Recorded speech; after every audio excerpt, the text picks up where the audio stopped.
Boa noite. Tá dando para ouvir bem? Aí atrás, tá dando? Nós vamos dar continuidade ao nosso estudo do Evangelho segundo o Espiritismo. E nós hoje vamos iniciar o capítulo 23, Moral Estranha. Neste capítulo, nós vamos ter os seguintes subtítulos. Quem não odeia seu pai e sua mãe, abandonar pai, mãe e filhos, deixai aos mortos o cuidado de enterrar seus mortos, não vim trazer a paz, mas a divisão. Quem não odeia seu pai e sua mãe?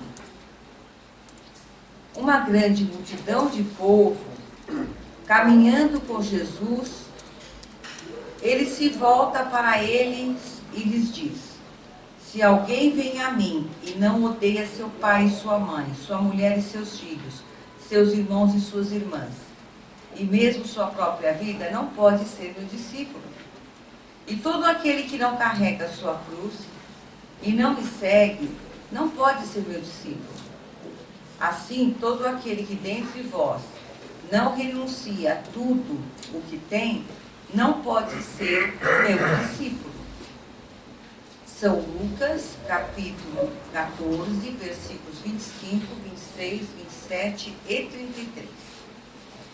Aquele que ama seu pai ou sua mãe mais do que a mim, não é digno de mim. Aquele que ama seu filho ou sua filha mais do que a mim, não é digno de mim. São Mateus, capítulo 10, versículo 37.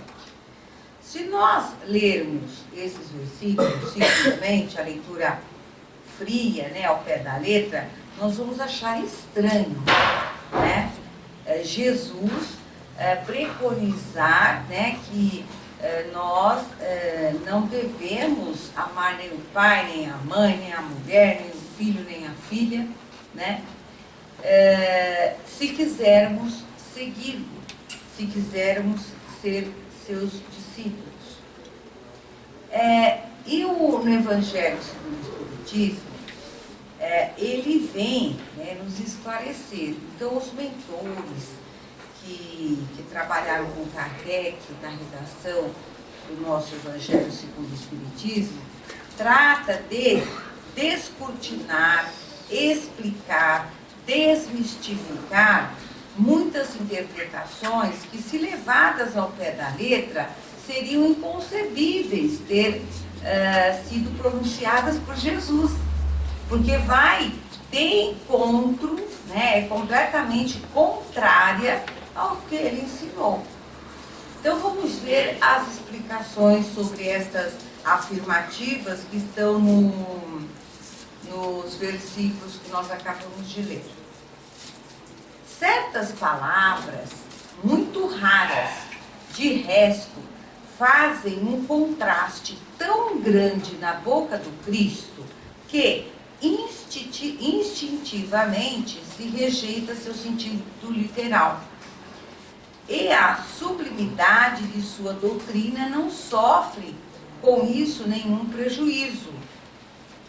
Escribas, depois da sua morte, uma vez que nenhum evangelho foi escrito, escritas depois da sua morte, uma vez que nenhum evangelho foi escrito durante a sua vida. É lícito crer que, nesse caso, o fundo do pensamento não foi bem exprimido, ou que não é menos provável o sentido primitivo pôde sofrer alguma alteração passando de uma língua para outra. Bastaria que um erro fosse feito uma primeira vez para que tivesse sido repetido nas reproduções, como se vê frequentemente nos fatos históricos.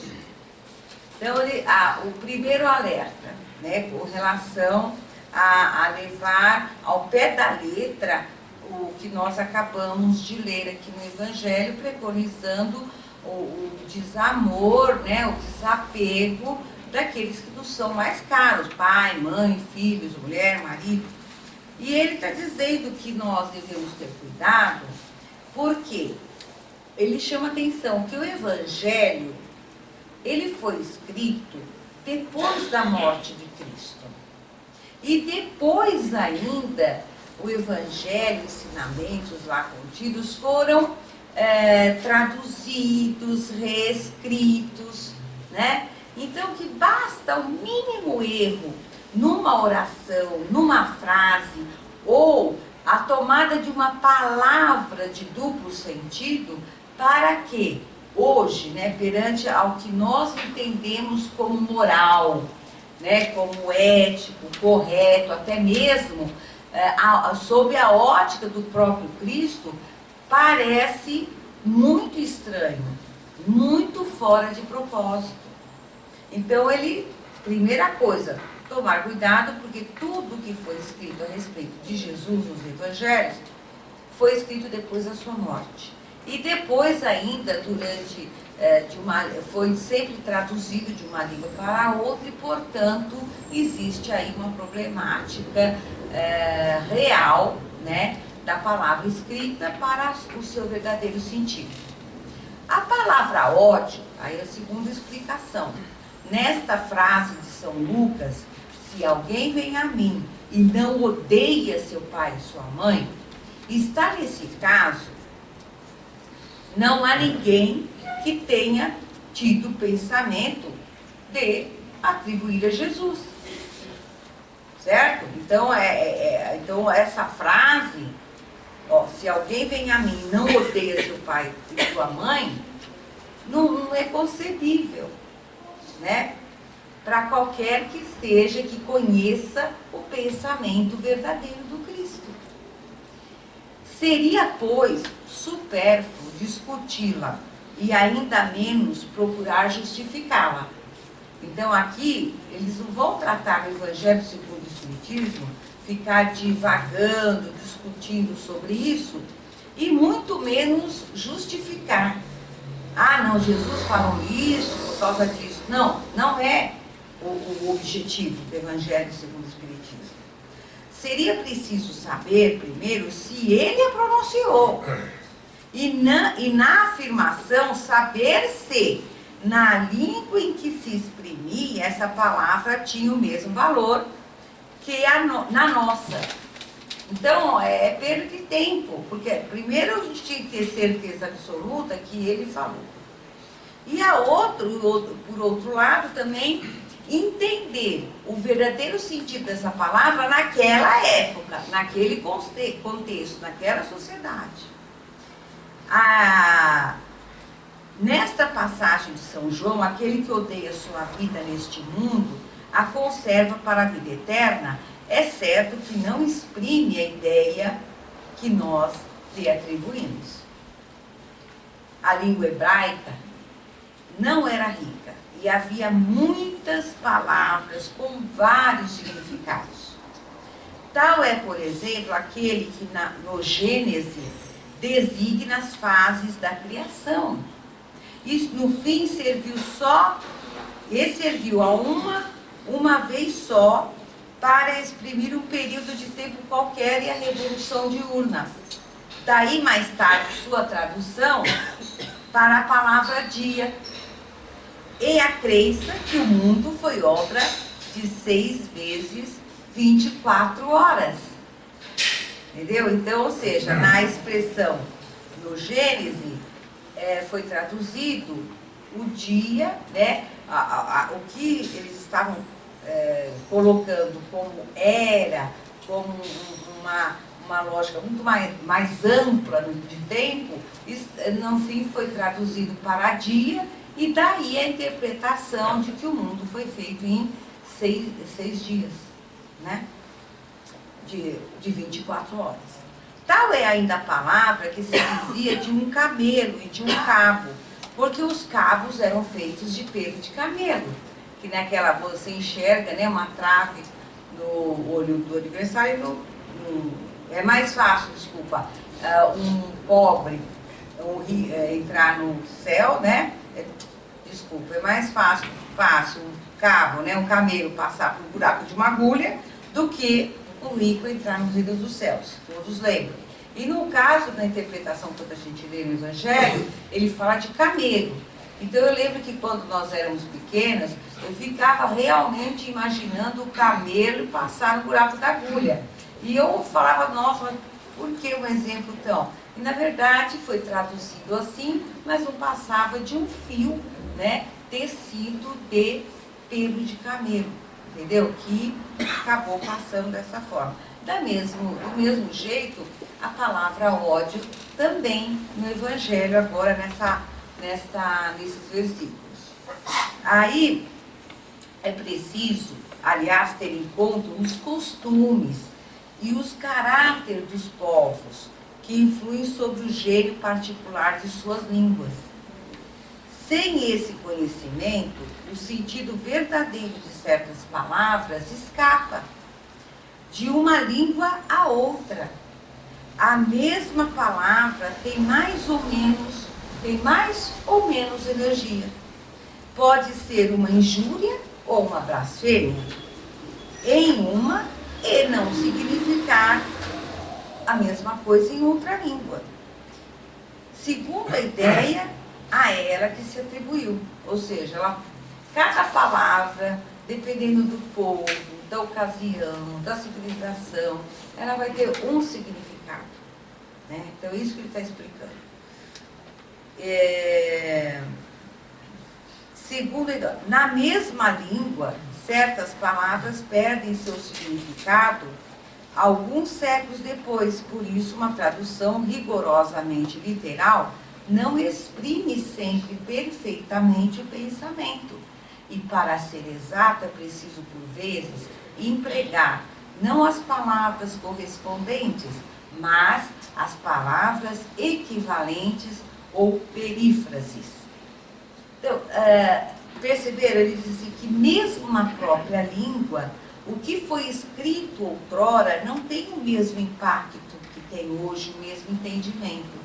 Então, isso me faz lembrar que quando a gente está estudando, né, a literatura, né, a evolução da literatura, quem pega um romance da época romancista, né, tem umas palavras lá que, na ocasião em que elas foram escritas, elas tinham uma carga emocional, um significado muito grande.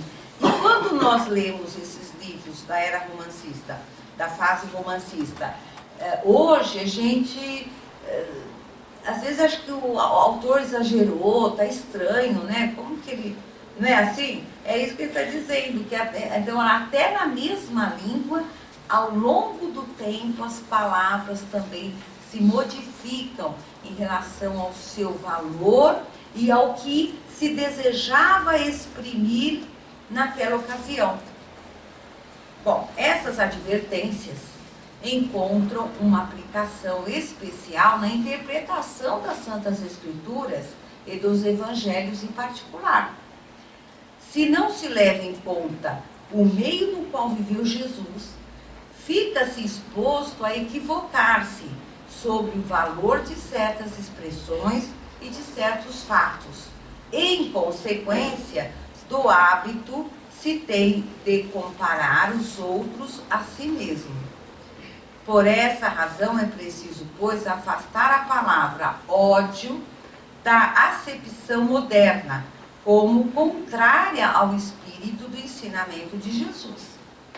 Então, toda essa explanação foi para nos alertar no sentido de não considerar a palavra ódio com todo o significado que ela tem para nós hoje, na nossa civilização, na modernidade. E na nota aqui de rodapé, de M. Pesani, ele explica também, tem uma notinha de rodapé aqui, que fala que non odite em latim, caim e misein em grego, não quer dizer odiar, mas amar menos. Então, depois ele fala que no hebraico, depois, né, que também no dialético sírico, então leva-se aqui na explicação de que em outras passagens hebraicas, né, e sobretudo siríacas, o mesmo verbo é empregado no sentido de não amar tanto quanto, entendeu? Então ele dá uma explicação aqui em função do estudo do dialeto, da língua, né? Na ocasião, né, que na tradução essas palavras significam ódio, traduzindo secamente, mas que tinha o significado de não amar tanto quanto a um outro. Então nós podemos abstrair daí que o ódio significa não amar tanto quanto, né? E isso vem ao encontro do quê?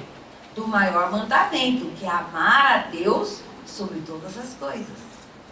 Então é muito mais coerente com o pensamento de Jesus entender a palavra ódio nessas duas passagens como sendo não amar tanto quanto, né?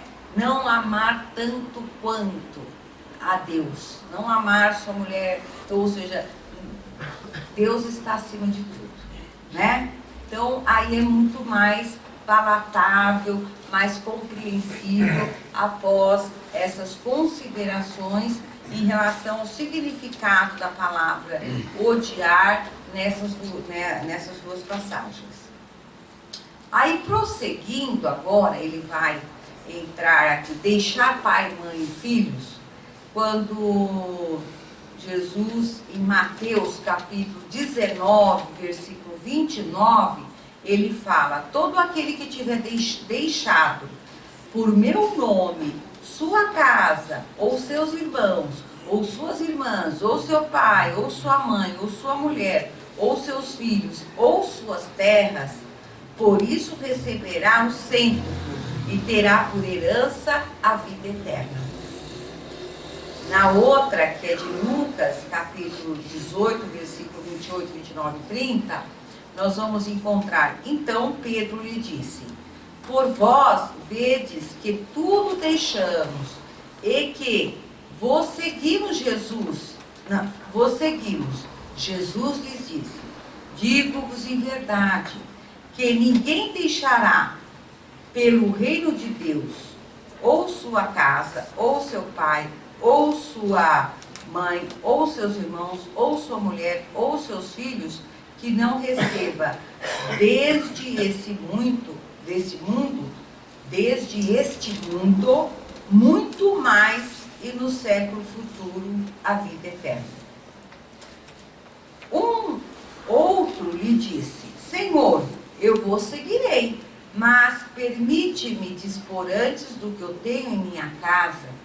Jesus lhe respondeu: todo aquele que tendo a mão na charrua, olha para trás, não está apto para o reino de Deus. São Lucas, capítulo 9, versículos 61 e 62. Essas três passagens também, elas soam meio estranhas, né, na primeira leitura. Mas, porque dá a impressão que Jesus, ele faz uma imposição, você deixa tudo isso aí e vem me seguir. Larga isso para trás.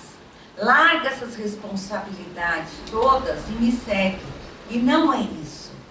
Não é isso. Eu vou ler um pouco mais, aí a gente vai comentar melhor. Porque, ó, sem discutir as palavras, mais uma vez, é preciso aqui procurar um pensamento, né? Então, assim, qual é o pensamento que Jesus colocou? O que ele quis fixar ali com essa lição? Então, assim, se nós nos restringirmos à palavra, peraí, eu deixo toda a minha responsabilidade de mãe, de filha, de mulher, tá? Para seguir Jesus, que coisa mais esquisita. Então, não é para se fixar nas palavras, mas sim no pensamento, que era evidentemente este: os interesses da vida futura se sobrepõem a todos os interesses e todas as considerações humanas, porque está de acordo com o fundo da doutrina de Jesus, ao passo que a ideia de renúncia à família seria sua negação. Então, quando ele fala de ser o seu discípulo, de acompanhar, quando ele fala aqui de vida eterna, de século futuro, ele está falando aqui, gente, da nossa vida espiritual, né? Da necessidade que nós temos de viver em espírito. Viver em espírito é viver na vida futura. A vida futura, ela não está no século que vem, ela não está depois da nossa morte. A vida futura, gente, ela está na nossa vida enquanto espíritos, que é essa energia que pulsa dentro deste corpo, né? Que é onde está centrado a nossa inteligência, a nossa razão, a nossa vontade. Como nós estamos cuidando do espírito? Né? Como que a gente tem se dedicado a isso? Então, o que ele quis dizer é o seguinte, que as questões da vida atual, não é que elas devem ser abandonadas, mas que elas não devem se sobrepor à verdadeira vida do espírito. Porque nós todos estamos aqui para evoluir, para que o nosso espírito consiga a luz, para que nós alcemos uma evolução, porque todos, né, isso os nossos mentores na literatura afirmam, nós fomos criados para angelitude. Agora, como é que eu vou chegar a ser anjo se eu fixar o meu tempo, a minha dedicação exclusivamente para os interesses desta vida? Ninguém está mandando aqui a gente virar o ermitão, né? Deixar nossas obrigações, não vou trabalhar mais, né? Vou me isolar, porque muitos leem e interpretam desta maneira. Entendeu? Mas não é isto, mas sim nós utilizarmos, né? Aproveitarmos esta vida presente em favor da nossa vida futura, que é o nosso espírito. Ele vai discorrer mais aqui, a gente vê. Não temos, aliás, sob os nossos olhos, a aplicação dessas máximas no sacrifício dos interesses e das afeições da família pela pátria? Então ele vai fazer aqui uma analogia, né? Então, quando se fala, meu Deus, vou sacrificar a família, sacrificar todo mundo, mas espera aí. Nós entendemos, né, num país, um estado de guerra, por exemplo, certo? Os homens podem deixar suas famílias para defender a sua pátria, não defende? E ninguém acha ruim. Todo mundo acha que é isso, que é correto, que é para o bem maior, né? É um bem maior. E ele fala, ó, censura-se um filho por deixar seu pai, sua mãe, seus irmãos, sua mulher, seus filhos para marchar em defesa do seu país? Não se lhe reconhece, ao contrário, o mérito por se separar do ambiente doméstico e do aconchego da amizade para cumprir um dever? Há, pois, deveres que se sobrepõem a outros deveres. A lei não torna uma obrigação à filha deixar seus pais para seguir seu esposo. O mundo está repleto de casos em que as separações, as mais penosas, são necessárias para as afeições não são quebradas por isso. A distância não diminui nem o respeito, nem a solicitude que se deve aos pais, nem a ternura pelos filhos. Vê-se, pois, que mesmo tomadas ao pé da letra, e está aqui forçando o entendimento, mesmo que se tomasse ao pé da letra, né, salvo o termo odiar, que ele já explicou, essas palavras não seriam uma negação do mandamento que prescreve honrar pai e mãe, nem do sentimento de ternura paternal, e com mais forte razão se tomadas quanto ao espírito. Elas tinham por finalidade, na época, mostrar por uma hipérbole quanto era imperioso o dever de se ocupar com a vida futura. Deveriam, aliás, ser menos chocantes num povo e numa época em que, em consequência dos costumes, dos laços de família, tinham menos forças do que numa civilização moral mais avançada. Ou seja, na ocasião, essas palavras ditas por Jesus deveriam ter influência até maior do que hoje, porque naquela ocasião, naquela civilização, os laços familiares eles não eram tão arraigados, né, tão fortalecidos como é hoje, né? Esses laços mais fracos nos povos primitivos se fortificam com o desenvolvimento da sensibilidade e do senso moral. A própria separação é necessária ao progresso. Ocorre nas famílias como nas raças, elas se abastardam se não há cruzamento, se não se enxertam umas nas outras. É uma lei natural, tanto no interesse do progresso moral, quanto do progresso físico. Então, o que ele está dizendo aqui? É o apego, entendeu? É o apego excessivo. Agora, eu vou trazer exemplos para a nossa vida prática. Eu vou tomar essa liberdade baseada em coisas que a gente vai vivendo enquanto espírita, né? Então, assim, não espírito, eu acho que qualquer cristão, né? A gente vem aqui, né, toma passe, ouve uma palestra e tal. E o que a gente está dando? O que a gente está fazendo? Que tipo de investimento eu estou fazendo no meu espírito? Jesus, em outras passagens, já disse que a humanidade é a nossa família também. É a nossa família maior. O que é que nós temos feito? E Jesus, em todos os seus ensinamentos, o amar ao próximo como a ti mesmo está no pilar central. Né? Tá, amar ao próximo como a ti mesmo, ótimo. Mas eu só tenho olhos para minha família, para o meu pedaço, para minha casa, para o meu aconchego, para os meus interesses, o meu emprego, para o meu não sei o que lá, e acho que está tudo bem. Então, no mundo, vamos trazendo para a prática este pensamento de Jesus. Porque não está tudo bem. Não está. Nós nos enganamos e a gente adora ficar se enganando. Ah, mas a minha filha, mas agora minha filha está na faculdade, eu preciso, não posso sair, ficar fazendo trabalho filantrópico, eu tenho que fazer janta para ela. Ah, porque o fulaninho, não, assim, vai adiando o quê? Trabalhos que nós poderíamos estar realizando para o bem comum.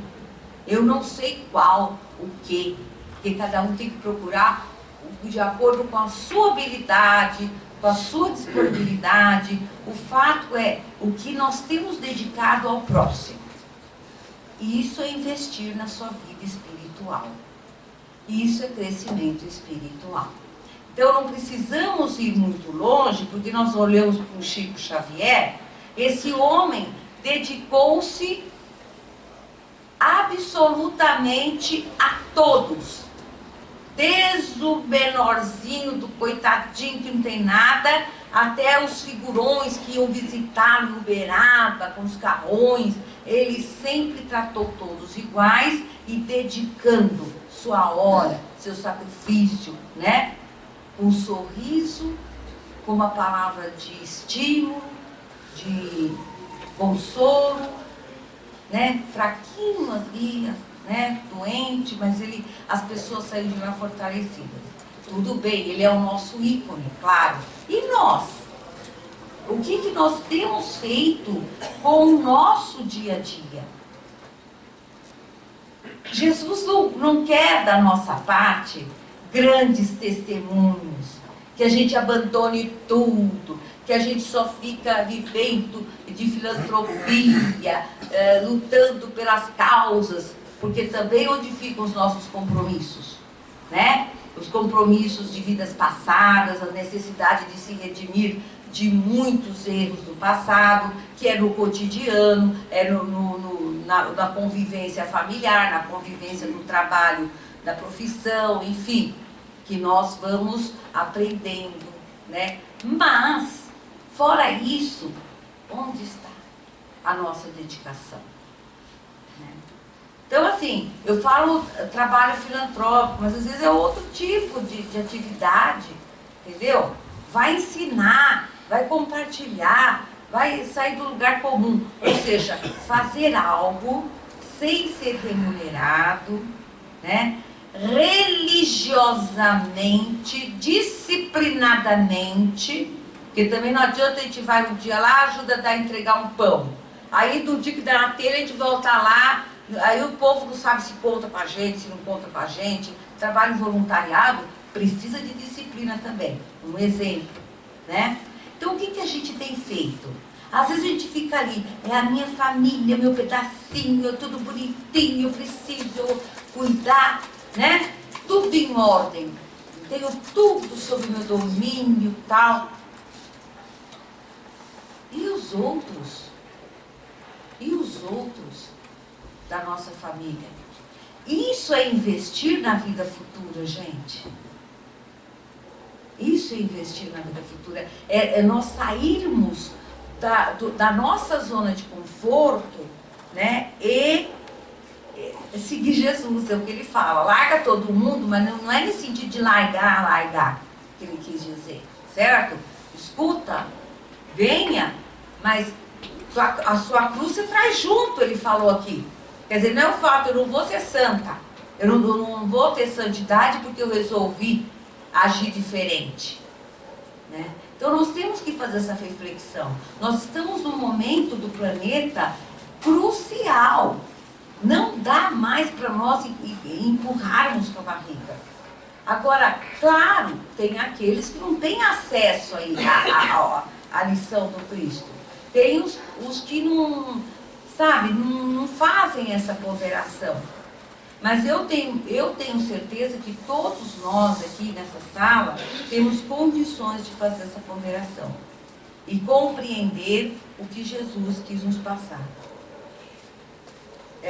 E ele está dizendo aqui para finalizar, essas coisas não são examinadas aqui senão do ponto de vista terrestre.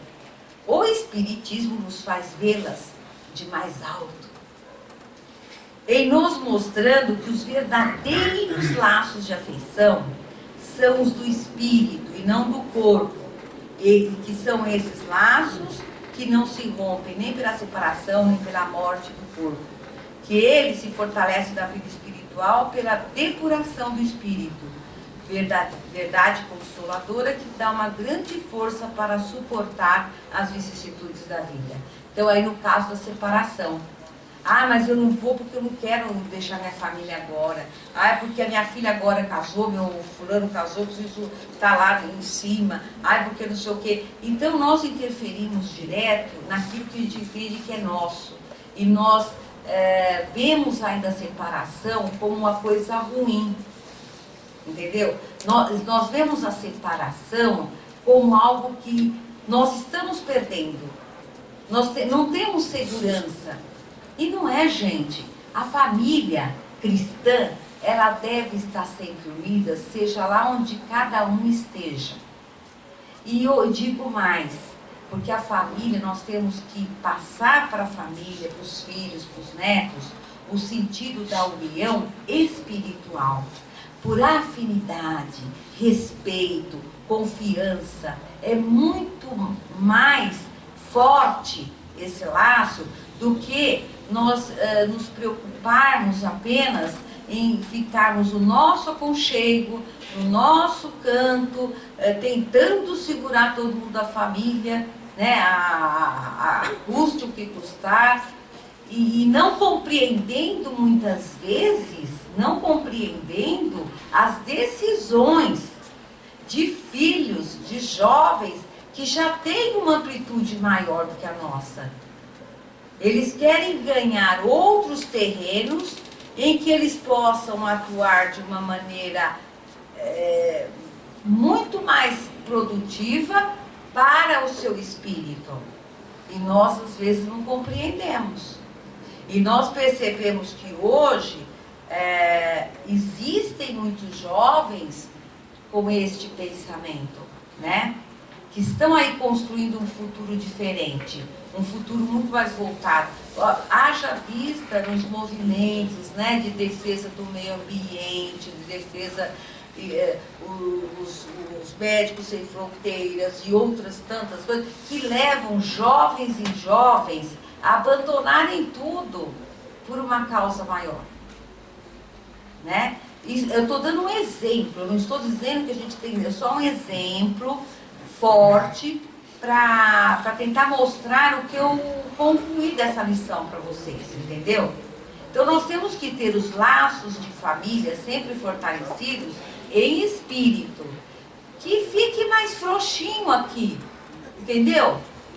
Assim, do ponto de vista material, mas porque quem ama, o amor não tem fronteira. Bom, gente, acho que agora eu avancei no horário, né? E muito obrigada, até semana que vem, tá? Não.